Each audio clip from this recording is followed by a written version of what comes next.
नमस्कार दोस्तों। आज यानी 15 फरवरी 2017 का हमारा प्रीलिम फोकस न्यूज डिस्कशन है। उसमें से देख लेते हैं कौन कौन सी न्यूज इंपॉर्टेंट है। देखिए, आज फ्रंट पेज पे कोई भी न्यूज इंपॉर्टेंट नहीं है। सारी जो न्यूज है आज फ्रंट पेज पे वो शशिकला जिसकी सजा को बरकरार रखा है, सुप्रीम कोर्ट ने ट्रायल कोर्ट का जो डिसीजन था उसको अपहोल्ड किया है, यानी मद्रास हाई कोर्ट के डिसीजन को पलट दिया है। तो वो न्यूज हमारे लिए इंपॉर्टेंट नहीं है। आगे जाके नेशनल पेज पे एक न्यूज जो इंपॉर्टेंट है, ये सुप्रीम कोर्ट ने जो क्लैरिफिकेशन दी है राष्ट्रगान से रिलेटेड, यानी नेशनल एंथम से रिलेटेड। आपको याद होगा पिछले साल 30 नवंबर को सुप्रीम कोर्ट ने यह कंपलसरी कर दिया था कि सारे सिनेमा हॉल्स मूवी स्टार्ट होने से पहले राष्ट्रगान चलाएंगे, और यह कंपलसरी था कि सभी जो व्यूअर्स हैं यानी जो मूवी देखने वहां पे सिनेमा हॉल में गए हैं उनको खड़ा होना पड़ेगा और उनको रिस्पेक्ट देनी होगी राष्ट्रगान को। तो देखिए, इससे सुप्रीम कोर्ट का तात्पर्य यह था कि इससे जो है देशभक्ति पैट्रियोटिज्म इनकलकेट किया जा सकता है सिटीजन्स के अंदर में। और वैसे काफी क्रिटिसिज्म भी हुआ था इस बात का। कुछ लोगों ने कहा था कि डिसेबल्स यानी दिव्यांग कैसे खड़े होंगे, और कुछ लोगों ने कहा था कि आप देशभक्ति किसी पर थोप नहीं सकते, ये देशभक्ति जो होती है वो इंटरनली होती है। तो इस तरह के पक्ष और विपक्ष के पॉइंट्स आए थे। अब क्या किया है, अब सुप्रीम कोर्ट ने क्लैरिफाई किया है कि मूवी के अंदर में, यानी मूवी से पहले तो कंपल्सरी सिनेमा हॉल वालों को चलाना है, अगर किसी मूवी के अंदर ही अगर राष्ट्रगान है तो आपको खड़ा होने की आवश्यकता नहीं है। तो इस प्रकार से यह था। एक फिल्म फेस्टिवल भी हुआ था, आपको याद होगा। फिल्म फेस्टिवल में काफी सारी जो मूवीज थी हर बार खड़ा होना पड़ा था उस टाइम पर। तब दोबारा से सुप्रीम कोर्ट ने कहा था कि नहीं, इस प्रकार की दिक्कतें आएंगी, देशभक्ति के लिए आवश्यक है ये चीज। तो क्वेश्चन क्या बनता है प्रीलिम के लिए? क्वेश्चन ये बनता है कि देखिए, जो राष्ट्रगान आता है हमारे कौन से एक्ट के अंदर में आता है, इससे रिलेटेड जो रूल्स हैं, तो आप ये याद रखिएगा, ये आता है नेशनल ऑनर एक्ट 1971। और इसके अंदर में देखिए बाकी सारी चीजें भी आती हैं, जैसे एम्बलम वगैरह हैं जो हमारा अशोक चक्र से हमने लिया था। और एक जो बात है, राष्ट्रगान से रिलेटेड जो चीजें होती हैं, बेसिक चीजें, वो भी आपको पता होनी चाहिए। जिस प्रकार से राष्ट्रगान हमने कहां से लिया, तो रविंद्रनाथ टैगोर जी का अमर सुनार बंगला वहां से लिया। और सबसे पहले इसको कहाँ गाया गया? सबसे पहले इसको गाया गया 1911 में एक कैलकाटा का सेशन हुआ था, वहां पे इसे गाया गया था। और भी शुरू में ये बंगाली लैंग्वेज में था और बाद में इसे कन्वर्ट किया गया था हिंदी में। और जो इंपॉर्टेंट फैक्ट्स है राष्ट्रगान से रिलेटेड, जिस प्रकार से कि और ऐसा कौन सा देश है जिसने राष्ट्रगान उसी सोर्स से लिया है जिसने जहां से हमने लिया है, वो है बांग्लादेश। बांग्लादेश का राष्ट्रगान भी रविंद्रनाथ टैगोर जी के अमर सुनार बंगला से लिया गया है। और एक जो श्रीलंका का राष्ट्रगान है वो भी रिलेटेड है इसी चीज से। तो ये थोड़े बहुत फैक्ट्स आपको पता होने चाहिए। चलिए अगले न्यूज की तरफ चलते हैं। नेशनल पेज पे ये एक और न्यूज है इल नीनो से रिलेटेड। हमारे साइंटिस्ट तीनों डिपार्टमेंट के, एक India meteorological department, tropical meteorology department और मिनिस्ट्री ऑफ अर्थ साइंस, इन तीनों के साइंटिस्ट एक जगह एकत्रित हुए पुणे के अंदर में। वो यह पता लगाने की कोशिश कर रहे हैं कि क्या ये आने वाला जो हमारा साल है, क्या इसमें इल नीनो आएगा या नहीं आएगा। इल नीनो के बारे में देखिए थोड़ा सा डिस्कस करते हैं हम ब्रीफ में। इल नीनो देखिए आमतौर पे ये साउथ अमेरिका है और ये ऑस्ट्रेलिया है। आमतौर पे जो ये रीजन है और यहाँ पे जो पानी होता है उसका टेम्परेचर होता है, ठंडा टेम्परेचर होता है यहाँ पे, यानी कोल्ड वाटर होता है यहाँ पे। तो कोल्ड वाटर की वजह से यहाँ पे हाई प्रेशर होता है। और जो ऑस्ट्रेलिया के पास का टेम्परेचर है, यहाँ पे जो टेम्परेचर होता है ज्यादा होता है, हाई टेम्परेचर होता है। तो हाई टेम्परेचर आपको पता है कि टेम्परेचर प्रेशर के इनवर्सली प्रोपोर्शनल है। तो हाई टेम्परेचर यानी प्रेशर कम, ठीक है। तो आपको पता है कि कोई भी चीज चलती है हाई प्रेशर से लो प्रेशर की तरफ चलती है। तो पानी चलता है यहां से यहां पे नॉर्मल कंडीशंस में। लेकिन इन नीनो में क्या होता है कि वार्मिंग हो जाती है इस वाटर की, इस पूरे पानी गर्म हो जाता है। ये पानी साउथ अमेरिका के साथ में जो पानी होता है, पेरुवियन कोस्ट है, यहाँ पे पेरू कंट्री है तो पेरुवियन कोस्ट भी इसको कहते हैं। बेंगुला ओशन करंट यहाँ पे चलती है। तो होता क्या, देखिए यहां पे मान लीजिए पानी गर्म हो गया तो उल्टा चक्कर चलना स्टार्ट हो जाता है। पानी गर्म यहाँ पे हुआ तो प्रेशर जो है वो कम हो गया, लो प्रेशर हो गया और हाई टेम्परेचर हो गया। तो यहाँ पे क्या हो गया, यहाँ पे उल्टा हो गया। यहाँ पे पानी कम हो गया, टेम्परेचर कितना हो गया, कम हो गया, लो टेम्परेचर हो गया, हाई प्रेशर हो गया, HP यहाँ पे LP। तो उल्टा चक्कर हो गया। पहले पानी यहां से यहां मूव कर रहा था, अब पानी यहां से यहां मूव करेगा, ठीक है। तो इसका हमारे मानसून पे क्या फर्क पड़ रहा है? हमारे मानसून पे इसलिए फर्क पड़ रहा है क्योंकि देखिए मान लीजिए ये इंडिया है हमारा और नीचे है हमारा जो है इक्वेटर है। तो यहां पे अगर मैं आपको बताऊं तो जो आपने मानसून का अगर चक्कर पड़ा हो तो मानसून किस वजह से आता है? यहां पे करंट चलती, हवाएं चलती हैं, south east current, south east जो ट्रेड विंड्स हैं ऊपर से आती है नॉर्थ ईस्ट, ये वाली जो ट्रेड विंड्स होती हैं। तो देखिए यहां से जो ट्रेड विंड्स आती हैं वो घूम के फिर ऐसे मानसून लाती हैं, समझिए साउथ वेस्ट जो मानसून होता है। अब यहाँ के रीजन में अगर मान लीजिए जो ये यहाँ के पानी मूव कर रहा था उसमें तब्दीली आ गई, तो ये जो ट्रेड विंड्स पहले चलती थी और मानसून लाती थी हमारे इंडिया के अंदर में, वो कमजोर हो जाती है, तो मानसून कमजोर हो जाएगा। इसीलिए ये कहते हैं, यानी यहाँ का जो पानी गर्म होता है उससे हमारे मानसून पे साफ साफ फर्क पड़ता है। इस पूरे फेनोमेनन को कहते हैं इल नीनो। थोड़ा ब्रीफ में ही हमने डिस्कस किया, ज्यादा डिटेल में हमने नहीं डिस्कस किया इसको। और इसका फर्क क्या होता है, देखिए इसका काफी फर्क होता है। जो ये वार्मिंग होती है इससे हमारा जो मानसून है काफी कमजोर आता है, और उसके अलावा इस पूरे रीजन में बाढ़ आ जाती है, फ्लड आ जाती है साउथ अमेरिका में, और ऑस्ट्रेलिया में भी एक तरह से आप कह सकते हो कि यहाँ पे भी जो मानसून है काफी ढीला पड़ जाता है, बारिश की कमी हो जाती है, ड्रोट सूखा वगैरह ऑस्ट्रेलिया में भी आता है, इंडिया में भी आता है, और कोरल ब्लीचिंग वगैरह और भी काफी चीजें इससे होती है, नुकसान पहुंचता है काफी ज्यादा इससे क्लाइमेट मतलब इन्वायरमेंट को। और उसके अलावा देखिए एक और बात हम डिस्कस करें तो ला नीनो है वो इसका उल्टा होता है, यानी जो पानी यहाँ पे होता है वो और ठंडा हो जाता है, जिसकी वजह से हमारा मानसून काफी स्ट्रॉन्ग रूप से आता है, काफी अच्छी बारिश होती है। तो बाकी तो इसमें कुछ बताने का है नहीं, थोड़ा सा ब्रीफ हमने डिस्कस किया, प्रीलिम में इसके फैक्ट्स पूछ लेते हैं। तो देखिए अब ये कह रहे हैं कि जो टेम्परेचर राइज होता है, जो साउथ अमेरिका के साथ में जो रीजन है उसका टेम्परेचर राइज होता है 0.5 डिग्री सेल्सियस तक का। ये कहते हैं कि देखिए अगर इल नीनो है तो भी कोई गारंटी थोड़े ना है, 10 बार इल नीनो हो तो उसका फर्क ये पड़ता है कि उसमें से 6 बार हमारा मानसून कमजोर होता है, तो 60% प्रोबेबिलिटी है अगर इल नीनो आया तो भी 60% प्रोबेबिलिटी है कि हमारा मानसून कमजोर होगा। और कहते हैं अभी तो डेटा भी हमारे पास इनफ उपलब्ध है नहीं, मार्च से पहले जो डेटा उपलब्ध होता है और अप्रैल के बाद में जो होता है उसमें जमीन आसमान का अंतर मिलता है, इसलिए आप पक्के तौर पर कुछ भी नहीं कह सकते। और ये थोड़ा सा न्यूज है काफी इंपॉर्टेंट, इसे न्यूज आप कह सकते हैं। तो अगली जो न्यूज है वो देखिए, रशिया में एक मीटिंग हुई थी पहले, जिसमें चाइना और पाकिस्तान ने पार्टिसिपेट किया था, और अफगानिस्तान के फ्यूचर को डिसाइड करने के लिए वो मीटिंग थी। और उसमें यह डिसाइड किया गया था कि तालिबान के जो लीडर्स हैं उनको छुड़वाया जाएगा, यानी उन पे जो सैंक्शंस लगे हैं यूएन से उनको हटवाया जाएगा, ताकि तालिबान के लीडर्स को एक तरह से बातचीत में बुलाया जा सके। तब बाद में देखिए इंडिया और अफगानिस्तान ने इस बात का काफी कड़ा विरोध जताया था। उन्होंने कहा था कि कैसे रशिया और अपने आप में मॉस्को में एक मीटिंग करवा सकता है, और इंडिया को छोड़ दिया और अफगानिस्तान को, जिसके भविष्य का आप फैसला करने वाले हो, उसको भी छोड़ दिया।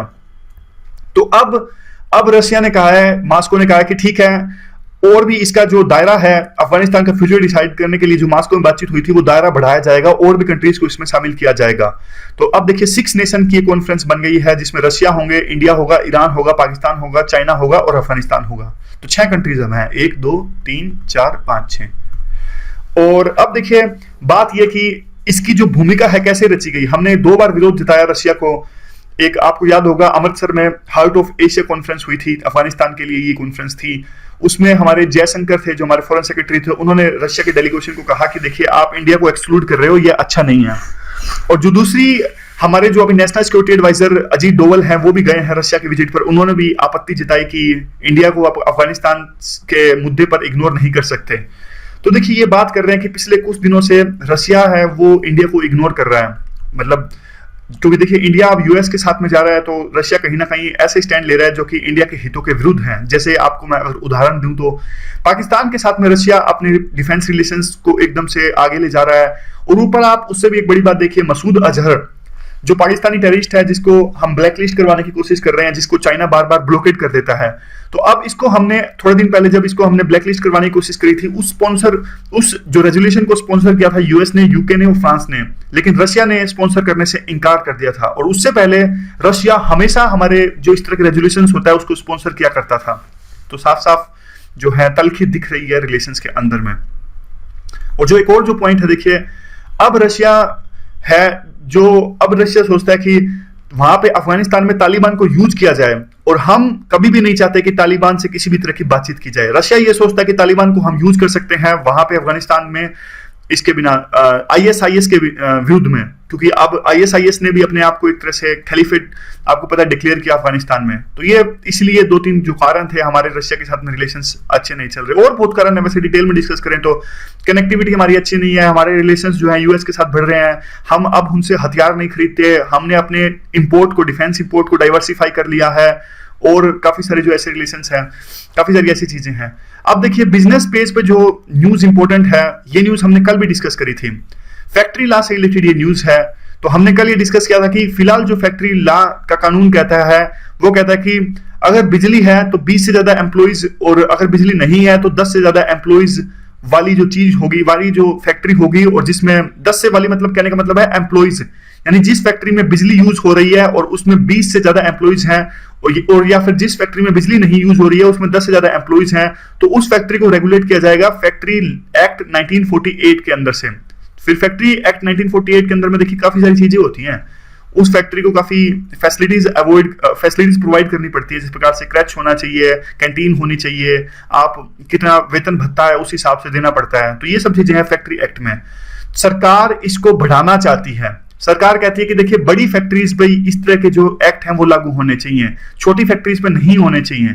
लेकिन ट्रेड यूनियंस इस बात का विरोध कर रही हैं। ये इश्यू हमने कल भी डिस्कस किया था। सरकार ने इसकी लिमिट बढ़ाने की कोशिश करी थी 20-40, यानी वो फैक्ट्रीज जिसमें बिजली है वो 40 से ज्यादा एम्प्लॉइज, और जिसमें बिजली नहीं है उसमें 20 से ज्यादा एम्प्लॉइज, ये फैक्ट्रीज आनी चाहिए फैक्ट्री लॉ एक्ट के अंदर में। अब एक और जो बात का विरोध किया, लेबर लॉज को रिफॉर्म करने की बात अगर सेंट्रल गवर्नमेंट करता है तो इन्होंने कहा कि देखिए सेंट्रल गवर्नमेंट लेबर रिफॉर्म्स करता जा रहा है। जिस प्रकार से सेंट्रल गवर्नमेंट ने कहा कि जो नई फैक्ट्रीज खुलती हैं उनमें लेबर इंस्पेक्शन नहीं होगी, आप अपने जो सर्टिफिकेशन है, नॉर्म्स जो है वो ऑनलाइन जारी कर सकते हो या फिर ऑनलाइन रजिस्टर कर सकते हो। तो लेबर यूनियन कहते हैं ये चीजें अच्छी नहीं है, प्रॉपर रजिस्ट्रेशन होना चाहिए, सिर्फ वेबसाइट पर रजिस्टर करने से काम नहीं चलेगा। और जो जिस सेल्फ सर्टिफिकेशन की आप बात करते हो वो एक तरह से लेबर्स के वेलफेयर के लिए काफी नुकसानदायक है। तो ये 2-3 चीजें हैं लेबर लॉ से रिलेटेड। अब चलते हैं पीआईबी की तरफ में। पीआईबी की न्यूज है, देखिए पंडित दीनदयाल उपाध्याय उन्नत कृषि योजना, इससे रिलेटेड जो न्यूज है तो ये देख लेते हैं। सबसे पहले पीआईबी में जो न्यूज है ये कौन सी स्कीम से रिलेटेड है, ये देखिए आपको याद होगा या नहीं पढ़ा होगा तो बता देता हूं।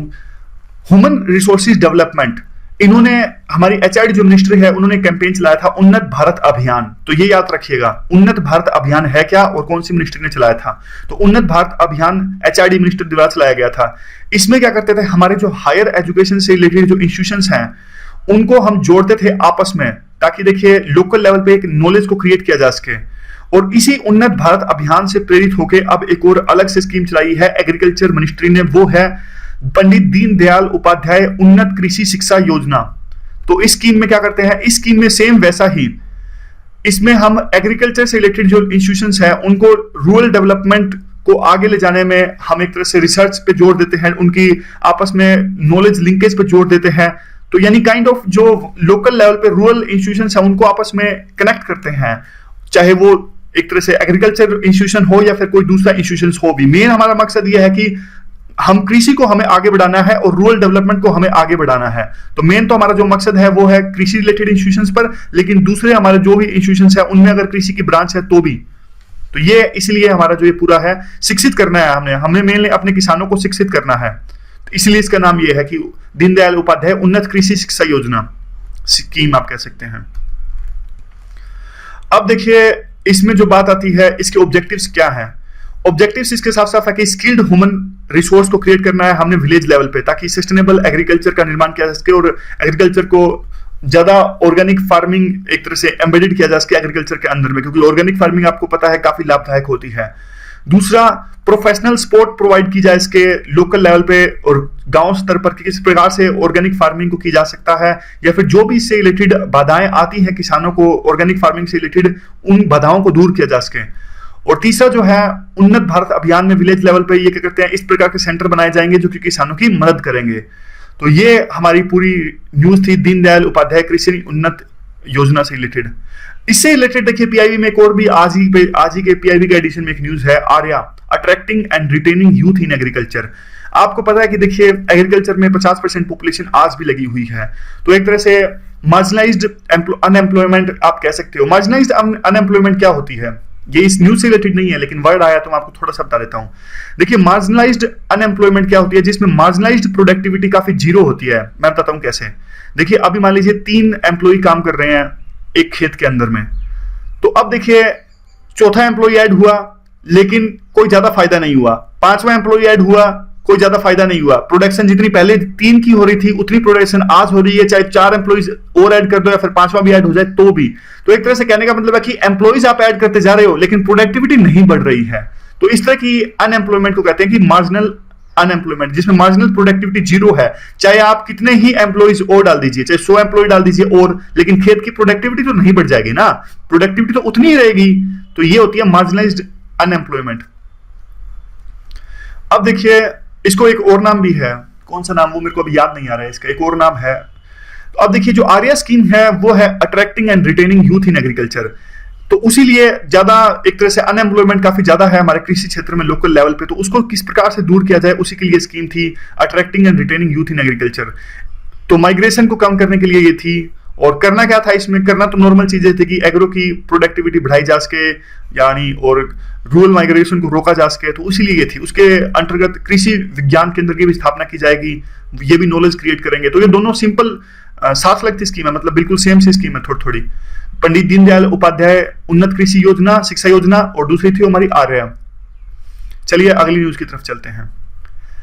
ये तो हमने डिस्कस किया था कि जो एरो इंडिया है बेंगलोर में 2017 में 11वां एडिशन हो रहा है, 2 साल में एक बार होता है ये।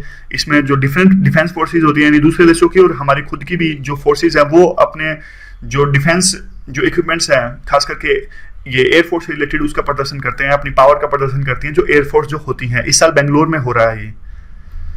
तो अगली जो न्यूज है वो साइंस एक्सप्रेस से रिलेटेड है। साइंस एक्सप्रेस कुछ खास नहीं, एक साइंस एक्सप्रेस क्लाइमेट चेंज से रिलेटेड इश्यूज पर जागृति लाने के लिए रेलवे ने चलाई है।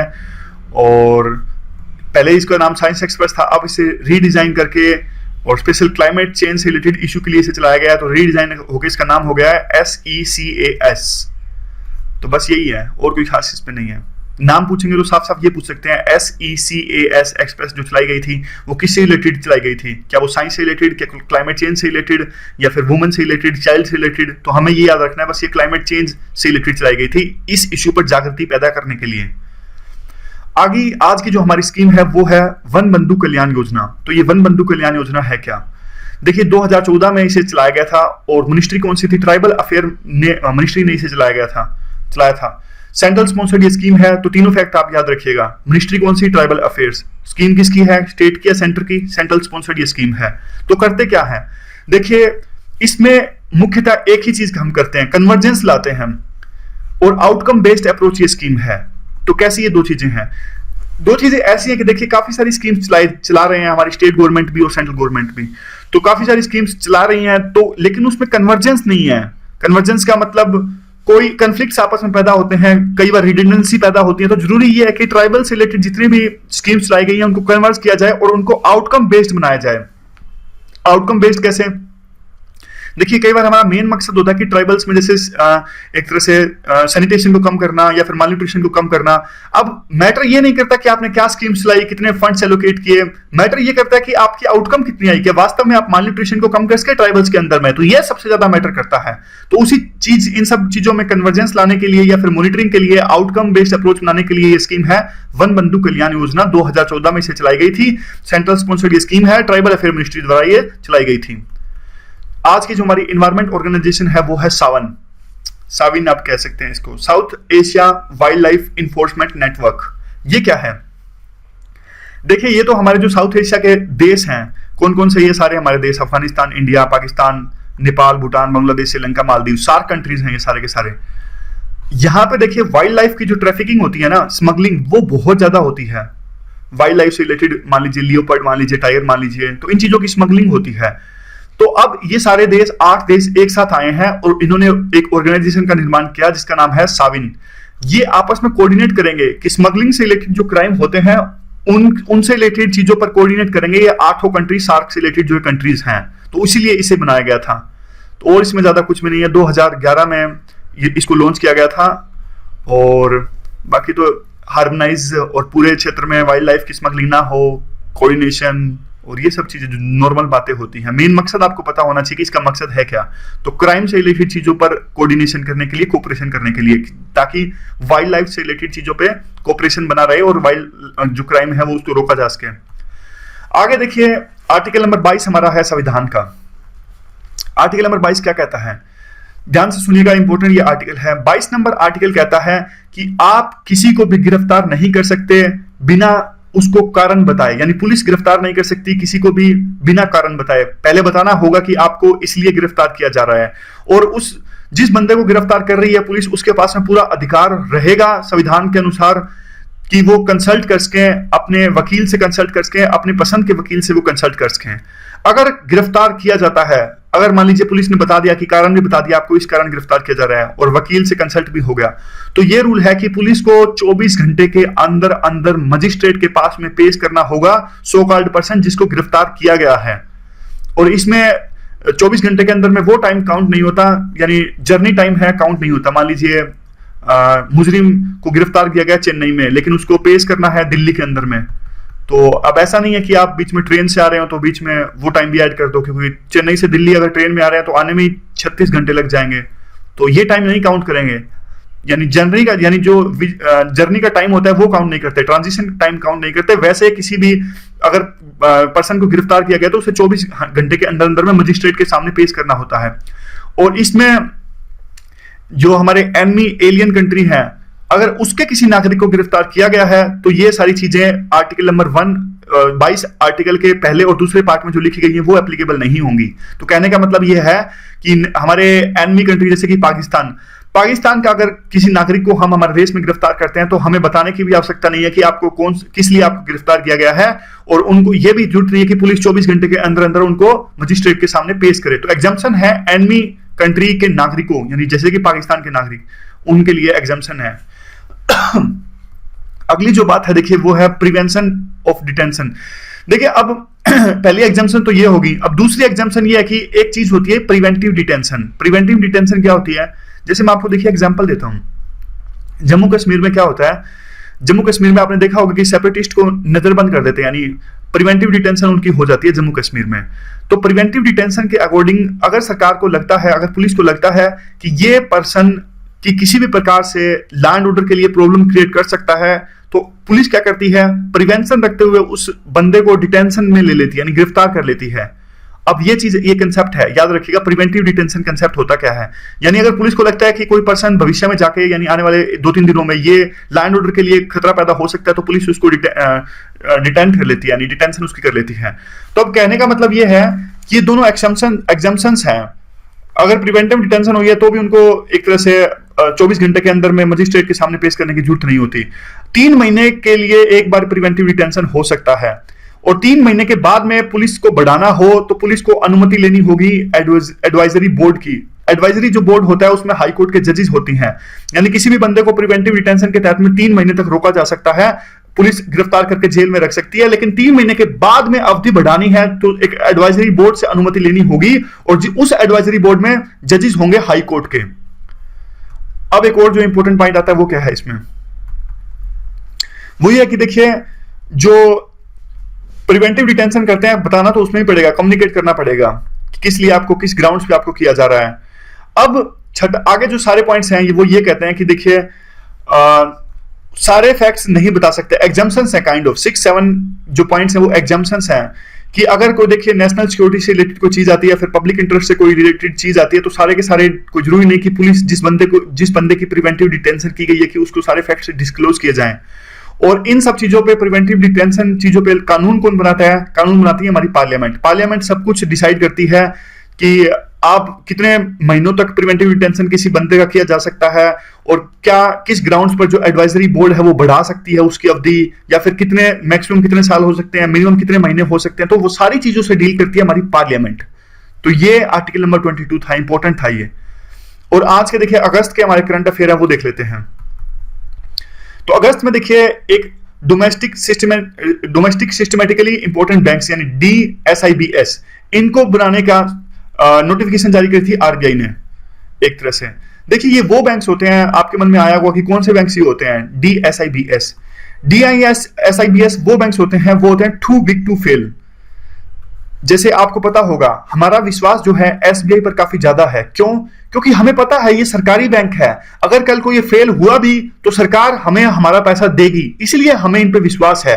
वैसे ही ICICI पे भी लोगों को एक तरह का विश्वास है, हालांकि आपको पता होगा कि ये SBI से तो बहुत कम है, लेकिन प्राइवेट क्षेत्रों की अगर बात करें तो वो ICICI में सबसे ज्यादा है, ऐसा इसमें लिखा गया है। तो होगा क्या, देखिए इन पे देखिए होता क्या है, इन पे विश्वास जनता का ज्यादा होता है कि ये फेल नहीं होंगे, तो इसलिए क्या होता है ये भी थोड़े अपने नॉर्म्स हैं स्ट्रिक्टली फॉलो नहीं करते, यानी रेकलेस लोन देना स्टार्ट कर देते हैं। लोन दे दिया किसी को भी, उनको पता है कि लोन तो आ ही जाएगा, या फिर फेल होंगे तो भी सरकार से पैसा तो मिल ही जाएगा, तो एक तरह से रेकलेस लोन देते हैं, ये लापरवाही से लोन देते हैं, तो इससे काफी नुकसान हो जाता है बैंक को।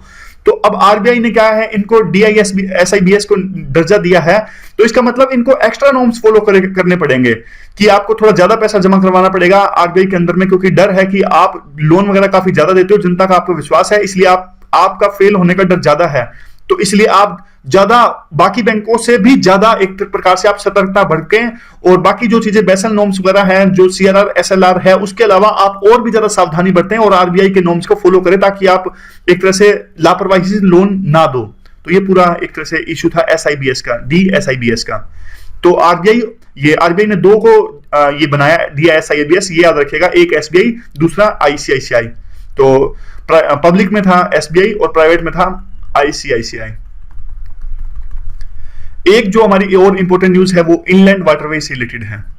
सेंट्रल गवर्नमेंट ने देखिए एक पॉलिसी फ्रेम की, जिसके साथ में उन्होंने डिसाइड किया कि मेजर पोर्ट्स को वो सब्सिडियरी कंपनीज का दर्जा दे देंगे, ताकि वो इनलैंड वाटरवेज को डेवलप कर सकें।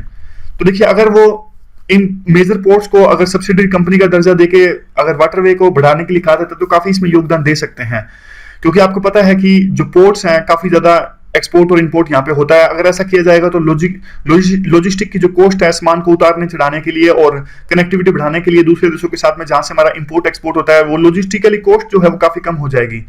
और दूसरा ये बात देखिए, पोर्ट्स का भी डायरेक्ट इंटरेस्ट है, क्योंकि उनका एक्सपोर्ट बढ़ जाएगा अगर ये इनलैंड वाटरवेज से कनेक्ट होंगे पोर्ट्स तो। और तीसरा माने तो देखिए, ये डिमांड थी कि 5% जो मनी कलेक्ट करते हैं वो सेस लगा के डीजल या फिर पेट्रोल पे, उसका 5% जो पैसा है वो पोर्ट्स को देना चाहिए, ताकि वो इनलैंड वाटरवेज से कनेक्टिविटी बढ़ा सकें। तो उसके अलावा देखिए, अगर एक थोड़ी सी अगर और चीज हम डिस्कस करें, तो अभी फिलहाल हमारे 5 नेशनल वाटरवेज हैं, 5 नेशनल वाटरवेज हैं, और सरकार ने पिछले साल बिल लाई थी कि 106 नए जो हमारे इनलैंड वाटरवेज थे वो बनाने वाली थी, हालांकि शायद इसे पास नहीं किया गया है। जो इनलैंड वाटरवेज होते हैं हमारे काफी इंपॉर्टेंट रहते हैं तरक्की लाने में, क्योंकि देखिए काफी कम पैसा लगता है, रेल पे काफी पैसा लगाता है माल को ढोने के लिए, और इनलैंड वाटरवेज पे काफी कम पैसा लगता है, और काफी पोल्यूशन भी नहीं होता इस पे, रेलवे वगैरह से काफी पोल्यूशन होता है, तो रिसोर्सेज का अच्छे से यूटिलाइज होता है। लेकिन जो इसके क्रिटिसिज्म आते हैं वो ये होते हैं कि देखिए, हमारी जो नदियां हैं वो बहुत सारी नदियां तो है ही नहीं, यानी कनेक्टिविटी उन पे हो ही नहीं सकती, पानी कम रहता है और पानी की वैसे ही कमी है। अगर ऐसा करेंगे तो हमारे जो बायोडाइवर्सिटी है उसको नुकसान पहुंचेगा, सिल्टेशन काफी ज्यादा होती है हमारी नदियों में। तो ये सारे पॉइंट्स प्लस के और नेगेटिव के पॉइंट्स थे। तो आज के डिस्कशन में बस इतना ही। Thank you very much for discussion.